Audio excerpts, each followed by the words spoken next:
ꯑꯍꯥꯟꯕꯗ ꯃꯔꯨꯑꯣꯏꯕ ꯄꯥꯎ ꯄꯤꯖꯔꯤ MIYC ꯑꯃꯁꯨꯡ YCMꯅ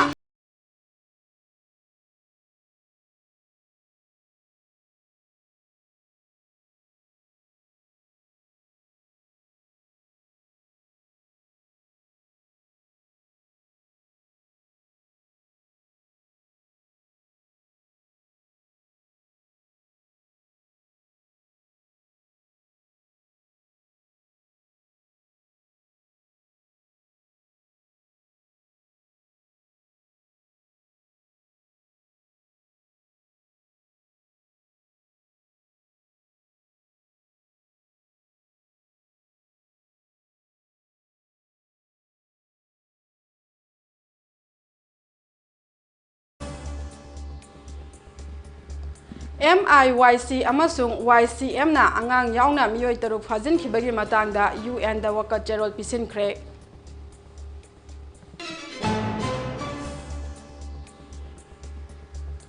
ꯖꯤꯔꯤꯕꯥꯝꯒꯤ MLA ꯑꯁꯐꯎꯗꯤꯟ CMꯗ ꯈꯝꯊꯦꯡꯅ ꯋꯥꯔꯧꯈ꯭ꯔꯦ꯫ ꯃꯤꯑꯣꯏ 6 ꯔꯦꯁꯀ꯭ꯌꯨ ꯇꯧꯅꯕ ꯍꯣꯠꯅꯕ ꯌꯥꯕ ꯍꯣꯠꯅꯒꯅꯤ ꯍꯥꯏꯈ꯭ꯔꯦ꯫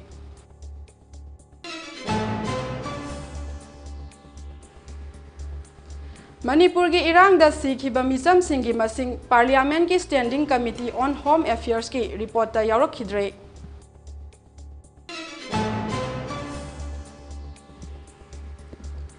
ꯖꯤꯔꯤꯕꯥꯝꯒꯤ ꯃꯣꯡꯕꯨꯡ ꯃꯩꯇꯩ ꯈꯨꯜꯇꯝꯅ ꯀꯨꯀꯤ ꯃꯤꯂꯤꯇꯦꯟꯠꯁꯤꯡꯅ ꯉꯔꯥꯡ ꯅꯨꯃꯤꯗꯥꯡ ꯋꯥꯏꯔꯝ ꯑꯦꯇꯦꯛ ꯑꯃꯨꯛ ꯍꯟꯅ ꯆꯠꯊꯔꯛꯈ꯭ꯔꯦ꯫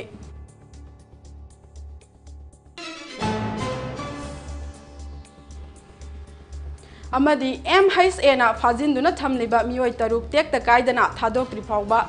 ꯑꯁꯤꯕ ꯀꯨꯀꯤ ꯃꯤꯂꯤꯇꯦꯟꯠꯁꯤꯡꯒꯤ ꯄꯣꯁꯠꯃꯣꯔꯇꯦꯝꯁꯤꯡ ꯇꯧꯍꯟꯈꯤꯗ꯭ꯔꯦ꯫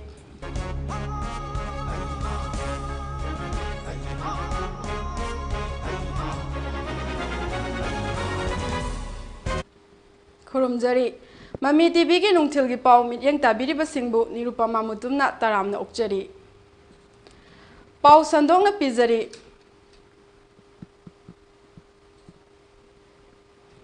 ꯊꯥ ꯑꯁꯤꯒꯤ 19ꯒꯤ ꯅꯨꯡꯊꯤꯜꯗ ꯀꯨꯀꯤ ꯃꯤꯂꯤꯇꯦꯟꯠꯁꯤꯡꯅ ꯖꯤꯔꯤꯕꯥꯝꯒꯤ ꯕꯣꯔꯣꯕꯦꯈ꯭ꯔꯥ ꯁꯕ ꯗꯤꯚꯤꯖꯟꯒꯤ ꯃꯅꯨꯡ ꯆꯟꯅ ꯂꯩꯕ ꯖꯀꯨꯔꯥꯗꯣꯔꯒꯤ ꯂꯝꯂꯣꯡ 3 ꯐꯥꯡꯕ ꯀꯩꯊꯦꯜꯗ ꯂꯩꯕ ꯃꯩꯇꯩꯒꯤ ꯌꯨꯝꯁꯤꯡ ꯑꯃꯁꯨꯡ ꯗꯨꯀꯥꯟꯁꯤꯡ ꯃꯩ ꯊꯥꯔꯝꯕꯗ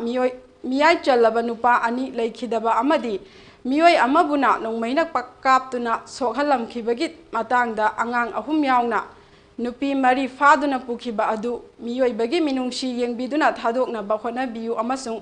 ꯀꯨꯀꯤ ꯃꯤꯂꯤꯇꯦꯟꯠꯁꯤꯡꯅ ꯅꯨꯄꯤ ꯑꯉꯥꯡꯁꯤꯡꯗ ꯆꯠꯊꯕ ꯑꯦꯛꯁꯇ꯭ꯔꯥ ꯖꯨꯗꯤꯁꯤꯌꯦꯜ ꯑꯦꯛꯖꯤꯀ꯭ꯌꯨꯁꯟꯁꯤꯡ ꯊꯤꯡꯅꯕꯒꯤ ꯊꯕꯛ ꯄꯥꯏꯈꯠꯍꯟꯕꯤꯌꯨ ꯍꯥꯏꯅ ꯌꯨꯅꯥꯏꯇꯦꯗ ꯅꯦꯁꯟꯗ ꯑꯏꯕ ꯆꯦꯔꯣꯜ ꯄꯤꯁꯤꯟꯗꯨꯅ ꯋꯥꯀꯠꯈ꯭ꯔꯦ꯫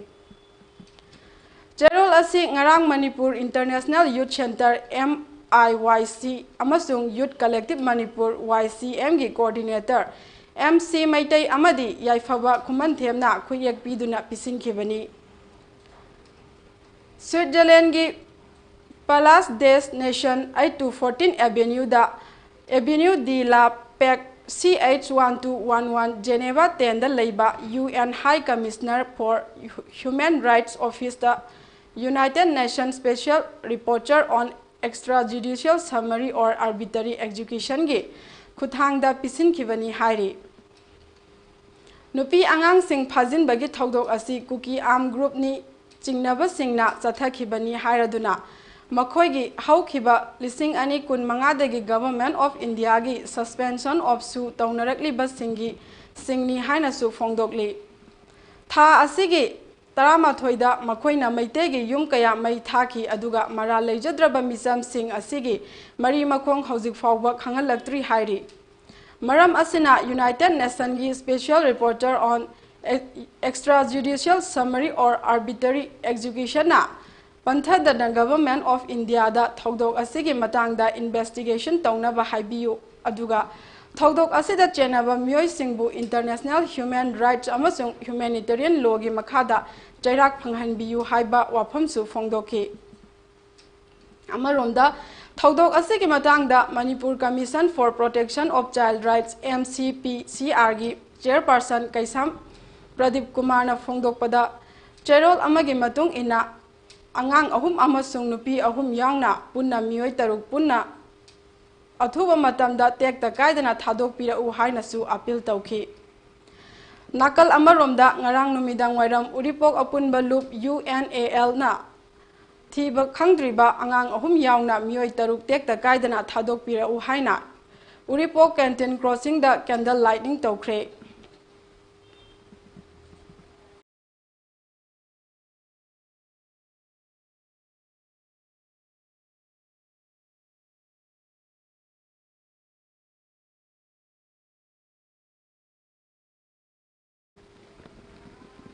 Jiribam Assembly Constituency ki MLA Muhammad Asab Udin ngasi ayuk Jiribam ki Maitai community singna unaduna haukiba hauzik Jiribam da oiriba phibam amadi kuki singna fajinduna thamliba angang ahum yauna mioi taruk tekta kaidana thadoknabagi matangda khanakre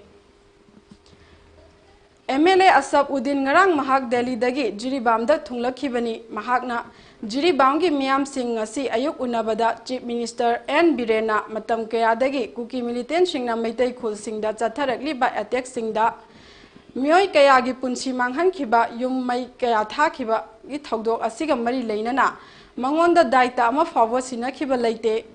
ngasi phawbada Chief Minister na mangonda irang asina Jiribam gi awa ana taraba singda MLA ama oina CM na authorized tawduna Jiribam da chatlu haikiba leite haiki mahang na personal oina awaba taraba singda kari tawba yabage haibadu yengsinba natana mahak Jiribam district ki people's representative ama oiribani adubu CM na yaima gumba santi amasung sarat gumba mioi singda power sing sinaduna mafam asida changhalli mahak community singda michang mikhai naidana leiba misakni Khanariba community anigi marakta changduna wari saba nahana yarabani karigino CM na mangonda Jiribam gi oina irang asida mahaki oiba thodang sing sinadana leiriba mahak tasengna CM da warawi haiki thiba khangdana leiriba angang singi photo sing uruba matamda mahak asuki matik nungaite tumba fawba yade maram asina mahak ngasigi district asigi DC SP amadi mari leinaba singa kari tawba yabage haibadu wa tanagani aduga borobekra chatuna makha taba thabak sing maru oina thiba khangtriba mioi sing athubada rescue tawnaba hotnagani haina phongdokhi Police pundo mayam sansana kemdare ngarang dili langsung kari dia ba mayam tanah ko SP bisa hamdori mi ko hammaga tai line kare sindori mi ba dugila ado manung dagi sino chapo thoki dragati ji adu isu wari khadore adu wari sa ai khatar wen ngam bana to somda su sigi diri gam dai te se mon ki banate ni su waro bi ko kai masa asing bani ani hari se aran ba si recording tau sunu tau ro kai sigai bi egon do thorai kersu ki wale te ngasi phawra Jiribam de si irang le re na chief minister ngasi phawra sim chalo hai wale te ba ai lai se ai personal da lai pani ngasi ai personal lai pani hawa do are khoi se ko asom dagi lai se egoi gi yai ma gumba shanti gumba tasarat gumba da bi ni yangon da kai su bi wale te ngasi phawra nang chalo hai wale ko am hai di ai thamoi sunu gai te bane ai gi praja gi wangang ai di MLA ni ai gi wahi sine kai su chat banate ai hai wale pio na masa ka banate ko chief minister si na natraga atupa government gi higher authority amana nang chalo nang sirisu silo nang mafam ani maksat mangam meni chalo ba ngasi ba haide na junoi kem da la paden haidro hoi haidna ai thamoi nungai ta bane manam ai gi sakti se samnai ba hojik DC ai na hai ba da asom dagi haga do mi sing sumaina ai gi authority ni ai uthare hai ga di DC suta ga ni ai khatana hai ba da di ai gi ba lote ngasi ba da lote bane imai ben mayam ne inquiry tora yeng do ka pulap khalau lau mina se sa ya ai maton tani ai lai ri se ai am tora ga lai bani prajana thagat pagi ikai khangra lai biwani ai tasi lai kersi yoni da hai ba ju pen ba ju Parliament ki Standing Committee on Home Affairs ki pangthokkiba mifamda Ministry of Home Affairs na piba report ta Englishing ani kunhomdoi da awang nongpo ki state singda micham kunthra nipan khaktamak siki haina report thamkhre report aduda Englishing ani kulhumdoi gi me ahumdagi Manipur da thokliba irang asida sikhiba mi gi masing pankhidre Union government na Manipur gi irang asigi matangda Parliament ta pikhiba report amadi irang asigi asida punna mioi ꯆꯅꯤꯒ ꯅꯤꯐꯨꯒꯤ ꯃꯊꯛꯇ ꯁꯤꯈ꯭ꯔꯦ ꯍꯥꯏꯅ ꯊꯝꯈꯤꯕꯅꯤ꯫ ꯍꯥꯏꯔꯤꯕ ꯑꯄꯨꯟꯕ ꯃꯤꯁꯤꯡ ꯑꯁꯤꯒꯤ ꯃꯅꯨꯡꯗ ꯏꯪ 2018ꯒꯤ ꯃꯦ 3ꯗꯒꯤ ꯗꯤꯁꯦꯝꯕꯔ 38 ꯐꯥꯎꯕꯗ ꯄꯨꯟꯅ ꯃꯤꯑꯣꯏ 150 ꯁꯤꯈꯤ ꯍꯥꯏꯅ ꯊꯝꯈꯤꯕꯅꯤ꯫ ꯑꯗꯨꯕꯨ ꯏꯀꯨꯏ ꯀꯨꯏꯗꯅ ꯄꯥꯡꯊꯣꯛꯈꯤꯕ ꯄꯥꯔꯂꯤꯌꯥꯃꯦꯟꯠꯀꯤ ꯁ꯭ꯇꯦꯟꯗꯤꯡ ꯀꯃꯤꯇꯤ ꯑꯣꯟ ꯍꯣꯝ ꯑꯦꯐꯤꯌꯔꯁꯀꯤ ꯃꯤꯐꯝ ꯑꯁꯤꯗ ꯃꯅꯤꯄꯨꯔꯗ ꯁꯤꯈꯤꯕ ꯃꯤꯁꯤꯡ ꯑꯗꯨ ꯀꯣꯟꯊꯣꯛꯂꯝꯂꯒ ꯑꯋꯥꯡ ꯅꯣꯡꯄꯣꯛꯀꯤ ꯁ꯭ꯇꯦꯠꯁꯤꯡꯗ ꯍꯧꯈꯤꯕ 2018ꯗ ꯁꯤꯈꯤꯕ ꯃꯤꯒꯤ ꯃꯁꯤꯡ ꯃꯤꯆꯝ 39 ꯈꯛꯇꯃꯛ ꯁꯤꯈꯤ ꯍꯥꯏꯅ ꯊꯝꯈꯤ꯫ ꯃꯤꯅꯤꯁꯇ꯭ꯔꯤ ꯑꯣꯐ ꯍꯣꯝ ꯑꯦꯐꯤꯌꯔꯁꯅ ꯊꯝꯈꯤꯕ ꯔꯤꯄꯣꯔꯠ ꯑꯗꯨꯗ 2014ꯗꯒꯤ 2018 ꯐꯥꯎꯕꯗ ꯑꯋꯥꯡ ꯅꯣꯡꯄꯣꯛꯀꯤ ꯁ꯭ꯇꯦꯠꯁꯤꯡꯗ ꯃꯤꯆꯝ ꯃꯤꯌꯥꯝ ꯁꯤꯕꯒꯤ ꯆꯥꯡ ꯑꯁꯤ ꯆꯍꯤ ꯑꯁꯤꯒꯤ ꯑꯣꯏꯅ ꯆꯥꯡꯗꯝꯅꯕꯗ 32% ꯍꯟꯊꯔꯦ ꯍꯥꯏꯅ ꯐꯣꯡꯗꯣꯛꯈ꯭ꯔꯦ꯫ ꯄꯥꯔꯂꯤꯌꯥꯃꯦꯟꯠꯀꯤ ꯁ꯭ꯇꯦꯟꯗꯤꯡ ꯀꯃꯤꯇꯤ ꯑꯣꯐ ꯍꯣꯝ ꯑꯦꯐꯤꯌꯔꯁꯀꯤ ꯃꯤꯐꯝ ꯑꯗꯨꯗ ꯊꯝꯈꯤꯕ ꯔꯤꯄꯣꯔꯠ ꯑꯗꯨ ꯍꯣꯝ ꯁꯦꯀ꯭ꯔꯦꯇꯔꯤ ꯒꯣꯕꯤꯟ ꯃꯣꯍꯟꯅ ꯂꯨꯆꯤꯡꯗꯨꯅ ꯃꯤꯅꯤꯁꯇ꯭ꯔꯤ ꯑꯣꯐꯤꯁꯤꯌꯦꯜ 93ꯅ ꯁꯦꯝꯈꯤꯕꯅꯤ ꯍꯥꯏꯔꯤ꯫ ꯔꯤꯄꯣꯔꯠ ꯑꯗꯨꯒꯤ ꯃꯇꯨꯡ ꯏꯟꯅ ꯑꯋꯥꯡ ꯅꯣꯡꯄꯣꯛꯀꯤ ꯁ꯭ꯇꯦꯠꯁꯤꯡꯗ ꯏꯪ 2014ꯗ ꯃꯤꯆꯝ 212 ꯁꯤꯈꯤ ꯍꯥꯏꯔꯤ꯫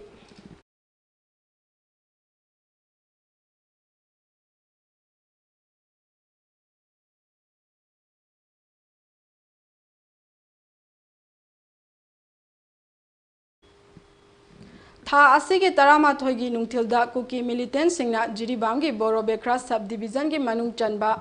ꯖꯥꯀꯨꯔꯥꯗꯣꯔꯒꯤ ꯂꯝꯂꯣꯡ 3 ꯐꯥꯡꯕ ꯀꯩꯊꯦꯜꯗ ꯂꯩꯕ ꯃꯩꯇꯩꯒꯤ ꯌꯨꯝ ꯑꯃꯁꯨꯡ ꯗꯨꯀꯥꯟꯁꯤꯡ ꯃꯩ ꯊꯥꯔꯝꯕꯗ ꯃꯤꯌꯥꯏ ꯆꯜꯂꯕ ꯅꯨꯄꯥ 2 ꯂꯩꯈꯤꯗꯕ ꯑꯃꯗꯤ ꯃꯤꯑꯣꯏ ꯑꯃꯕꯨꯅ ꯅꯣꯡꯃꯩꯅ ꯀꯥꯞꯇꯨꯅ ꯁꯣꯛꯍꯜꯂꯝꯕ ꯑꯃꯗꯤ CRPF ꯄꯥꯔꯁꯣꯅꯦꯜꯁꯤꯡꯒ ꯃꯥꯔ ꯀꯨꯀꯤ ꯃꯤꯂꯤꯇꯦꯟꯠꯁꯤꯡꯒ ꯅꯣꯡꯃꯩ ꯀꯥꯞꯅꯕꯒꯤ ꯊꯧꯗꯣꯛꯇ ꯀꯨꯀꯤ ꯃꯤꯂꯤꯇꯦꯟꯠꯁꯤꯡ ꯁꯤꯈ꯭ꯔꯕ ꯃꯇꯨꯡ ꯑꯉꯥꯡ 3 ꯌꯥꯎꯅ ꯅꯨꯄꯤ 4 ꯐꯥꯗꯨꯅ ꯄꯨꯈꯤꯕ ꯊꯧꯗꯣꯛꯁꯤꯡ ꯑꯁꯤꯒꯤ ꯃꯇꯨꯡ ꯇꯥꯔꯛꯄꯗ ꯀꯨꯀꯤ ꯃꯤꯂꯤꯇꯦꯟꯠꯁꯤꯡꯅ ꯖꯤꯔꯤꯕꯥꯝ ꯗꯤꯁꯇ꯭ꯔꯤꯛꯇ ꯃꯩꯇꯩ ꯈꯨꯜꯁꯤꯡꯗ ꯑꯦꯇꯦꯛ ꯆꯠꯊꯕ ꯂꯦꯞꯇ꯭ꯔꯤ꯫ ꯉꯔꯥꯡꯗꯁꯨ ꯀꯨꯀꯤ ꯃꯤꯂꯤꯇꯦꯟꯠꯁꯤꯡꯅ ꯌꯥꯔꯜꯄꯣꯛꯄꯤ ꯑꯔꯣꯝꯗꯒꯤ ꯅꯨꯡꯊꯤꯜ ꯄꯨꯡ 4 ꯍꯧꯗꯨꯅ ꯖꯤꯔꯤꯕꯥꯝ ꯃꯣꯡꯕꯨꯡ ꯃꯩꯇꯩ ꯈꯨꯜ ꯇꯝꯅ ꯅꯣꯡꯃꯩ ꯀꯌꯥ ꯀꯥꯞꯂꯛꯈꯤ꯫ ꯑꯗꯨꯕꯨ ꯃꯣꯡꯕꯨꯡꯗ ꯂꯩꯕ ꯈꯨꯜ ꯉꯥꯛꯄꯁꯤꯡꯒ ꯄꯨꯟꯅ ꯄꯨꯡ 1 ꯃꯇꯠ ꯅꯣꯡꯃꯩ ꯀꯥꯞꯅꯔꯕ ꯃꯇꯨꯡ ꯅꯣꯡꯃꯩ ꯀꯥꯞꯂꯛꯄ ꯂꯦꯞꯈꯤ꯫ ꯑꯗꯨꯕꯨ ꯖꯤꯔꯤꯕꯥꯝꯗ ꯗꯤꯄ꯭ꯂꯣꯏ ꯇꯧꯔꯤꯕ ꯁ꯭ꯇꯦꯠ ꯑꯃꯁꯨꯡ ꯁꯦꯟꯇ꯭ꯔꯦꯜ ꯐꯣꯔꯁꯦꯁꯁꯤꯡꯅ ꯅꯣꯡꯃꯩ ꯀꯥꯞꯂꯤꯕ ꯃꯐꯝ ꯑꯗꯨꯗ ꯆꯪꯁꯤꯟꯗꯨꯅ ꯃꯇꯝ ꯆꯥꯅ ꯁꯔꯆ ꯑꯣꯄꯔꯦꯁꯟ ꯆꯠꯊꯕ ꯉꯝꯗꯗꯅ ꯂꯩꯔꯤꯕ ꯑꯁꯤꯗ ꯅꯨꯡꯅꯥꯡꯕ ꯑꯃꯗꯤ ꯈꯣꯏꯁꯥꯎꯅꯕ ꯄꯣꯛꯍꯜꯂꯤ ꯍꯥꯏꯔꯤ꯫ ꯑꯇꯣꯞꯄ ꯊꯧꯗꯣꯛ ꯑꯃꯗ ꯉꯔꯥꯡ ꯑꯌꯨꯛ ꯀꯨꯝꯕꯤ ꯄꯨꯂꯤꯁ ꯁ꯭ꯇꯦꯁꯟꯒꯤ ꯃꯅꯨꯡ ꯆꯟꯕ ꯗꯝꯄꯤ ꯔꯤꯖꯥꯔꯚ ꯐꯣꯔꯦꯁꯠ ꯄꯔꯦꯡꯒꯤ ꯈꯣꯗꯣꯝ ꯑꯃꯗꯤ ꯈꯣꯡꯃꯟ ꯆꯤꯡꯊꯛꯇꯒꯤ ꯁꯥꯏꯇꯣꯟ ꯃꯩꯇꯩ ꯈꯨꯜ ꯇꯝꯅ ꯀꯨꯀꯤ ꯃꯤꯂꯤꯇꯦꯟꯠꯁꯤꯡꯅ ꯅꯣꯡꯃꯩ ꯀꯥꯞꯁꯤꯜꯂꯛꯈ꯭ꯔꯦ ꯍꯥꯏꯔꯤ꯫ ꯑꯃꯔꯣꯝꯗ ꯁꯦꯀ꯭ꯌꯨꯔꯤꯇꯤ ꯐꯣꯔꯁꯦꯁꯁꯤꯡꯅ ꯆꯦꯛꯁꯤꯟꯅ ꯉꯥꯛ ꯁꯦꯜꯂꯤꯕ ꯏꯝꯐꯥꯜ ꯏꯁꯀꯤ ꯊꯝꯅꯥꯄꯣꯛꯄꯤꯒꯤ ꯃꯅꯤꯡ ꯊꯪꯕ ꯁꯔꯨꯛꯇ ꯂꯩꯕ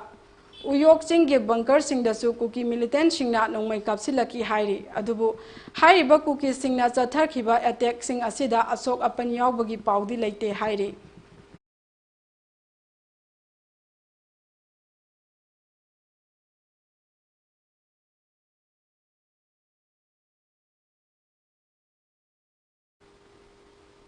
ꯊꯥ ꯑꯁꯤꯒꯤ 11ꯒꯤ ꯅꯨꯡꯊꯤꯜꯗ ꯀꯨꯀꯤ ꯃꯤꯂꯤꯇꯦꯟꯠꯁꯤꯡꯅ ꯖꯤꯔꯤꯕꯥꯝꯒꯤ ꯕꯣꯔꯣꯕꯦꯈ꯭ꯔꯥ ꯁꯕ ꯗꯤꯕꯤꯖꯟꯒꯤ ꯃꯅꯨꯡ ꯆꯟꯕ ꯖꯥꯀꯨꯔꯥꯗꯣꯔꯒꯤ ꯂꯝꯂꯣꯡ 3 ꯐꯥꯡꯕ ꯀꯩꯊꯦꯜꯗ ꯂꯩꯕ ꯃꯩꯇꯩꯒꯤ ꯌꯨꯝ ꯑꯃꯁꯨꯡ ꯗꯨꯀꯥꯟꯁꯤꯡ ꯃꯩ ꯊꯥꯔꯕ ꯃꯇꯨꯡ ꯃꯐꯝ ꯑꯗꯨꯗ ꯗ꯭ꯌꯨꯇꯤ ꯇꯧꯕ ꯁꯦꯀ꯭ꯌꯨꯔꯤꯇꯤ ꯄꯥꯔꯁꯣꯅꯦꯜꯁꯤꯡꯗꯒꯤ ꯈꯨꯠꯂꯥꯏ ꯂꯥꯛꯅꯕ ꯍꯣꯠꯅꯕꯗ ꯁꯦꯀ꯭ꯌꯨꯔꯤꯇꯤ ꯐꯣꯔꯁꯦꯁꯅ ꯈꯨꯠ ꯊꯣꯛꯅꯕꯗ ꯂꯩꯈꯤꯗ꯭ꯔꯕ ꯀꯨꯀꯤ ꯃꯤꯂꯤꯇꯦꯟꯠ 10ꯒꯤ ꯄꯣꯁꯠꯃꯣꯔꯇꯦꯝꯁꯤꯡ ꯃꯤꯅꯤꯁꯇ꯭ꯔꯤ ꯑꯣꯐ ꯍꯣꯝ ꯑꯦꯐꯤꯌꯔꯁꯅ ꯊꯤꯡꯈ꯭ꯔꯦ ꯍꯥꯏꯔꯤ꯫ ꯄꯟꯕ ꯌꯥꯏ ꯁꯦꯀ꯭ꯌꯨꯔꯤꯇꯤ ꯐꯣꯔꯁꯦꯁꯅ ꯈꯨꯠ ꯊꯣꯛꯅꯕꯗ ꯂꯩꯈꯤꯗ꯭ꯔꯕ ꯀꯨꯀꯤ ꯃꯤꯂꯤꯇꯦꯟꯠꯁꯤꯡꯒꯤ ꯍꯛꯆꯥꯡ ꯅꯨꯃꯤꯠ ꯑꯗꯨꯃꯛꯇꯗ ꯖꯤꯔꯤꯕꯥꯝ ꯄꯨꯂꯤꯁ ꯑꯃꯁꯨꯡ CRPFꯀꯤ ꯄꯥꯔꯁꯣꯅꯦꯜꯁꯤꯡꯒ ꯂꯣꯏꯅꯅ ꯃꯐꯝ ꯑꯗꯨꯗꯒꯤ ꯂꯧꯈꯠꯂꯕ ꯃꯇꯨꯡ ꯁꯤꯜꯆꯔ ꯃꯦꯗꯤꯀꯦꯜ ꯀꯣꯂꯦꯖꯀꯤ ꯃꯣꯔꯒꯇ ꯄꯣꯁꯠꯃꯣꯔꯇꯦꯝ ꯇꯧꯅꯕ ꯄꯨꯈꯤꯕꯅꯤ꯫ ꯉꯔꯥꯡ ꯍꯥꯏꯔꯤꯕ ꯃꯦꯗꯤꯀꯦꯜ ꯀꯣꯂꯦꯖꯀꯤ ꯃꯣꯔꯒꯇ ꯑꯁꯤꯕ ꯀꯨꯀꯤ ꯃꯤꯂꯤꯇꯦꯟꯠꯁꯤꯡꯒꯤ ꯄꯣꯁꯠꯃꯣꯔꯇꯦꯝ ꯆꯠꯊꯕ ꯍꯧꯔꯛꯈꯤꯕꯒ ꯂꯣꯏꯅꯅ ꯈꯨꯗꯛꯇ ꯃꯤꯅꯤꯁꯇ꯭ꯔꯤ ꯑꯣꯐ ꯍꯣꯝ ꯑꯦꯐꯤꯌꯔꯁ MHAꯅ ꯐꯥꯖꯤꯟꯗꯨꯅ ꯊꯝꯂꯤꯕ ꯑꯉꯥꯡ 3 ꯌꯥꯎꯅ ꯃꯤꯑꯣꯏ 3 ꯊꯥꯗꯣꯛꯇ꯭ꯔꯤ ꯐꯥꯎꯕ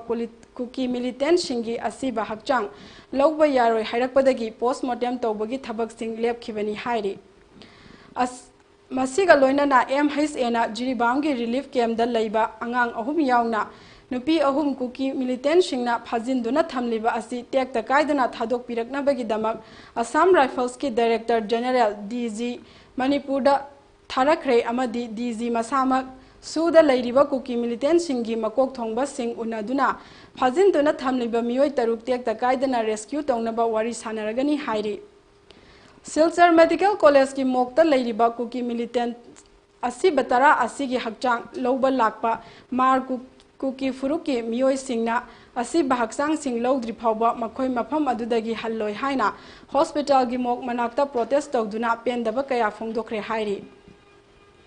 ꯑꯗꯨꯕꯨ ꯑꯁꯥꯝꯒꯤ ꯄꯨꯂꯤꯁꯀꯤ ꯃꯥꯏꯀꯩꯗꯒꯤ ꯀꯨꯀꯤ ꯄ꯭ꯔꯣꯇꯦꯁꯇꯔꯁꯤꯡ ꯑꯗꯨꯗ ꯃꯐꯝ ꯑꯁꯤꯒꯤ ꯃꯅꯤꯄꯨꯔ ꯅꯠꯇꯦ ꯑꯁꯥꯝꯅꯤ ꯅꯈꯣꯏꯅ ꯇꯧꯅꯤꯡꯕꯇ ꯇꯧꯕ ꯌꯥꯔꯣꯏ ꯍꯥꯏꯗꯨꯅ ꯃꯐꯝ ꯑꯗꯨꯗꯒꯤ ꯀꯨꯀꯤ ꯄ꯭ꯔꯣꯇꯦꯁꯇꯔꯁꯤꯡ ꯑꯗꯨ ꯇꯟꯈꯥꯏꯈꯤ ꯍꯥꯏꯔꯤ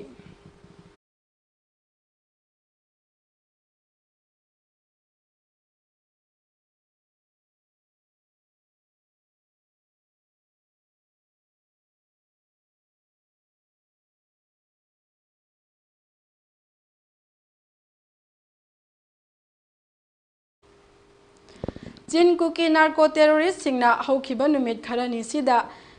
ꯖꯤꯔꯤꯕꯥꯝꯅ ꯆꯤꯡꯕ ꯃꯅꯤꯄꯨꯔꯒꯤ ꯇꯣꯉꯥꯟꯕ ꯃꯐꯝꯁꯤꯡꯗ ꯃꯩꯇꯩꯒꯤ ꯌꯨꯝ ꯀꯩ ꯗꯨꯀꯥꯟ ꯒꯥꯔꯤꯅ ꯆꯤꯡꯕ ꯀꯌꯥ ꯃꯩ ꯊꯥꯈꯤꯕꯇ ꯅꯠꯇꯅ ꯃꯤꯆꯝ ꯃꯤꯌꯥꯝ ꯀꯌా ꯃꯤꯅꯨꯡꯁꯤ ꯂꯩꯇꯅ ꯍꯥꯠꯇꯣꯛꯄꯤꯈꯤꯕꯗ ꯅꯠꯇꯅ ꯀꯔꯤꯁꯨ ꯈꯪꯖꯗ꯭ꯔꯤꯕ ꯑꯉꯥꯡ 3 ꯌꯥꯎꯅ ꯅꯨꯄꯤ 3 ꯄꯨꯟꯅ ꯃꯤꯑꯣꯏ 6 ꯐꯥꯈꯤꯕ ꯑꯃꯗꯤ ꯉꯁꯤ ꯐꯥꯎꯕꯗ ꯃꯈꯣꯏꯒꯤ ꯂꯪꯂꯥ ꯂꯪꯖꯤꯟ ꯃꯔꯤ ꯂꯩꯅꯕ ꯒꯚꯔꯟꯃꯦꯟꯠꯒꯤ ꯑꯦꯖꯦꯟꯁꯤꯅ ꯄꯨꯊꯣꯛꯄ ꯉꯝꯗꯕꯒꯤ ꯃꯥꯌꯣꯛꯇ ꯀꯣꯀꯣꯃꯤ ꯁ꯭ꯇꯨꯗꯦꯟꯠ ꯐ꯭ꯔꯟꯠꯅ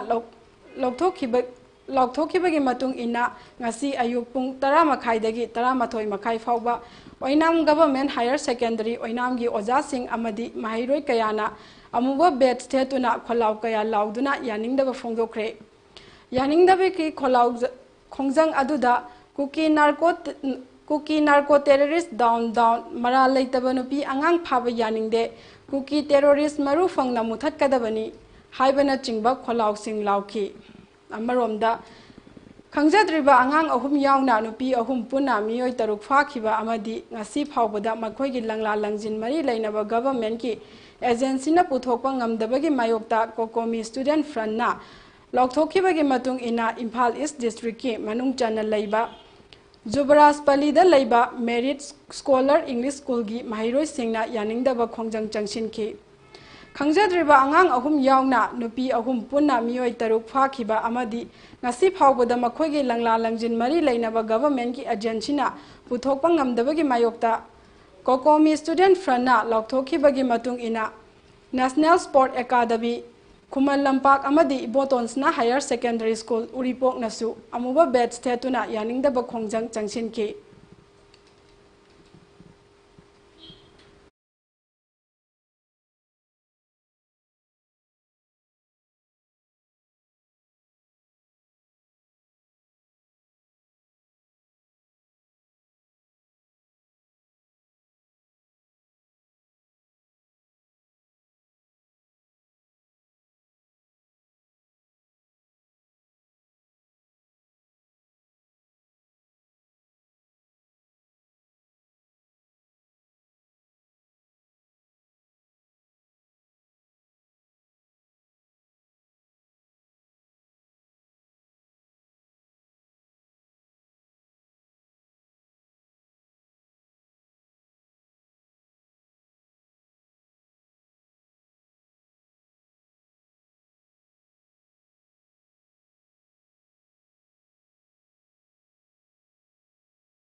ꯑꯥꯏꯟꯅ ꯊꯤꯡꯈ꯭ꯔꯕ ꯂꯥꯜꯍꯧꯂꯨꯞ ꯔꯤꯚꯣꯂꯨꯁꯅꯔꯤ ꯄꯤꯄꯜꯁ ꯐ꯭ꯔꯟꯠ (RPF)ꯅ ꯊꯥ ꯑꯁꯤꯒꯤ 13ꯗ ꯋꯥꯏꯈꯣꯝ ꯁꯅꯥꯇꯣꯟ ꯑꯁꯤ ꯑꯍꯛꯄ ꯆꯩꯔꯥꯛ ꯄꯤꯈꯤꯕꯅꯤ ꯍꯥꯏꯅ RPFꯀꯤ ꯄꯕ꯭ꯂꯤꯁꯤꯇꯤ ꯑꯦꯁꯤꯁꯇꯦꯟꯠ ꯁꯦꯀ꯭ꯔꯦꯇꯔꯤꯅ ꯊꯥꯗꯣꯔꯛꯄ ꯆꯦꯔꯣꯜ ꯑꯁꯤꯅ ꯈꯪꯍꯜꯂꯛꯂꯤ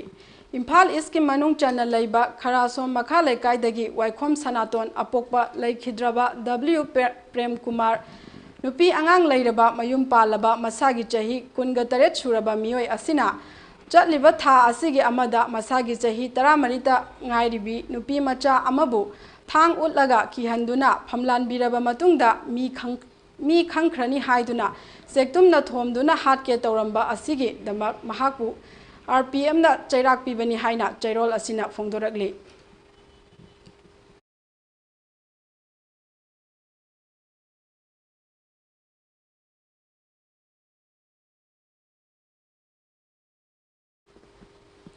Jiribam districtki Borobekradagi kuki militantsingna angang 3 yauna miyoi 3 fajinkiba adu tekta kaidana thadokpirau haina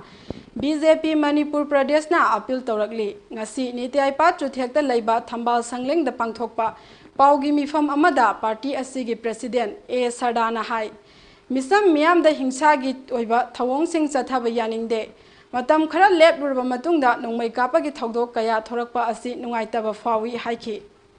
Mahakna makha taraduna hai numit kharani sida thokliba irangsing asi hek haurakpadagi centergi luchingbasingda khanghanba yaba wafamsing khangankhre haukhiba numit kharani asida thokliba thodokсing singi matangda Manipurgi governor nasu unaduna ehenba mityang sangbinaba khanghankhre haiki amaromda Mamang sahidagi thorakliba irang asi loisinabagi damak BJP Manipurgi mihutsingna Union Home Minister Amit Shahaga online amadi hakthengnana matamgi oina wari saduna lagli haina BJP President asina fongdokli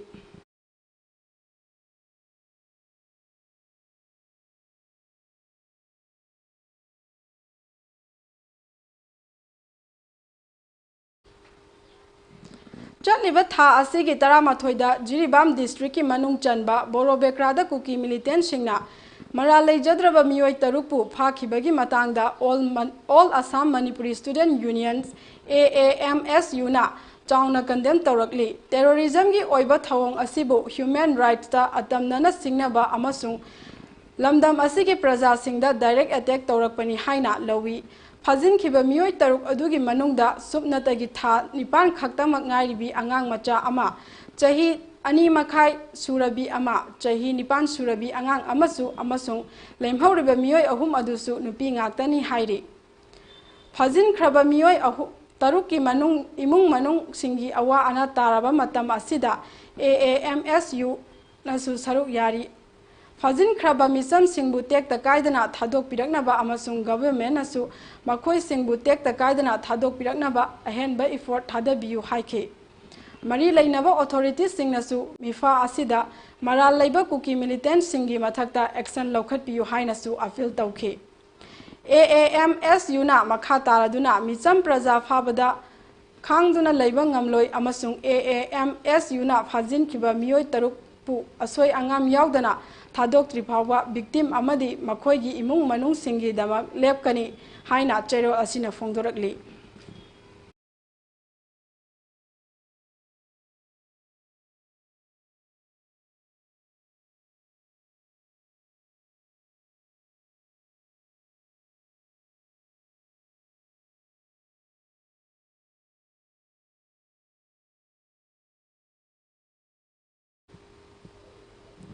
Kanglaipak News Tengbang Loop KNTL na awa ana taraba mabung makpa leijadaba ningol oibi ichal iche singi amadi KNTL gi thongmi ningol ichal iche singi damakta yangai thana lakpada pangthoktuna lakpa ningol chakobagi thauram kumsi chahigi oina lakliba tang 18 nongmaijing numita khangabokta leiba MMRC Park Garden da mangarak suba oina ningol chakobagi thauram pangthoklagani haina tawjaramba adu Hauzik oiriba leibaki irang asina maram oiraga matam kaktana yaithokle haina loop asigi General Secretary Saikom Ebi Maitaina Thadorakpa Cherol amana makha tarakli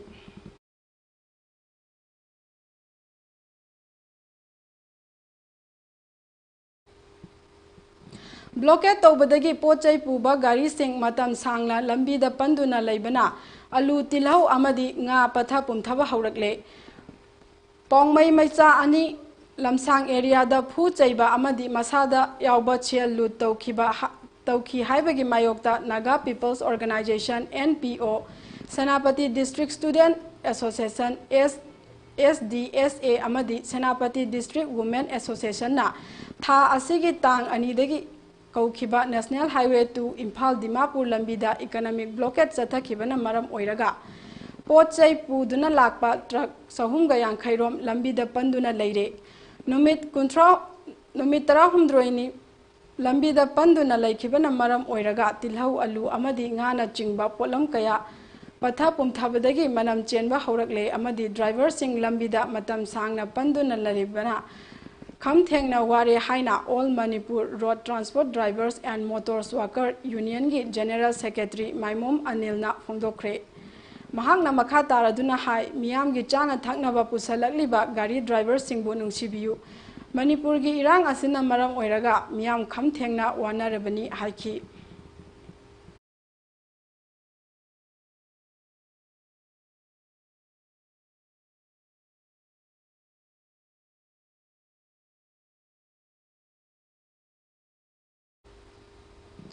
Haukiba pung kun mari asida anoba dengue positive case taranipan thengnaduna state asida dengue nabagi apunba case lising aniga chaniga kunthra humdoi sukre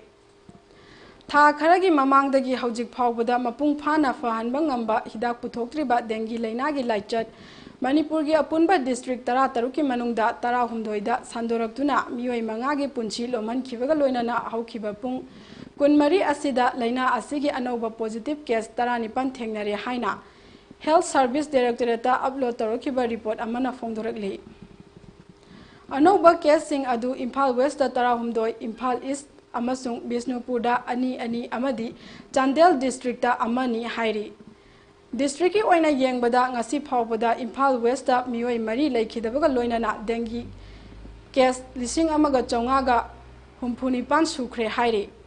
Bisnupur district ta miyoi ama laikhidabaga loinana case humputara Thobal case yankainithoi Kakching da case kungamapan Churchampur da case kunganithoi Kangpokpi da case taramapal Chanden da case manga Ukhrul da case mari None da case ahum Tamenglong da case ani Kamjong da case ama amadi Senapati da case ama thengnaki hairi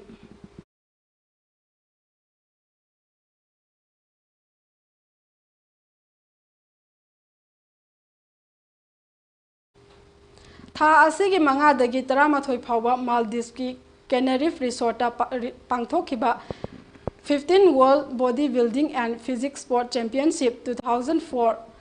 the medal laurakraba sing ngarang Imphal Airport ta All Manipur Bodybuilders Association thomi singna harauk tayamna okre ngarang AMMBA na harauk tayamna okhiba medal laurakraba miyoi sing adudi nupagi kg Humputara mangagi gold laurakraba Royal Gym Naurem Thongi TH Yaisna Maitei Nupagi kg Humputara manga mathaki silver medal laurakraba Three Brother Porompa Gymgi Sakhibur Yungkhaibam Nupagi kg Humputara manga mathaki bronze medal laurakraba Friends Fitness Team Teragi KS Rishikanta Singh Nupagi kg Maripu tara fawbagida Mari suba position tarakraba muscle factory Kakchingi Maradona Khetri Mayum amasung Nupagi athletic physics up to Chamaga Humputare centimeter da manga suba position laurakraba Royal Gym Ningom Thongi Zoyjet Waikhom Singni hairi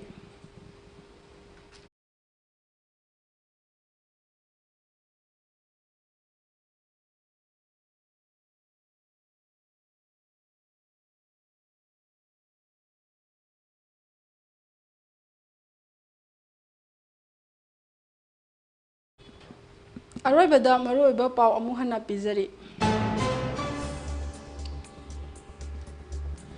MIYC amasung YCM na angang yauna miyoi taruk fajinkibagi matangda UN da wakacharol pisinkhre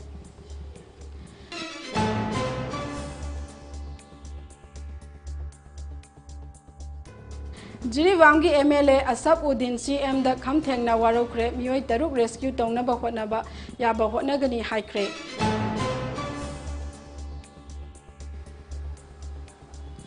Manipur ki irang da sikhiba micham singi masing Parliament ki Standing Committee on Home Affairs ki report ta yaurakhidre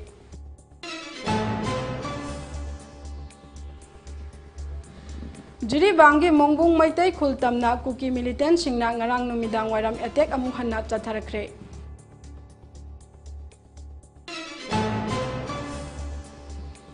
Amadi MHSA Fazinduna Thamliba Mioi Taruk Tek Takaidana Thadokri Fauba Asiba Kuki militant singi postmortem sing Tawhan Kidre.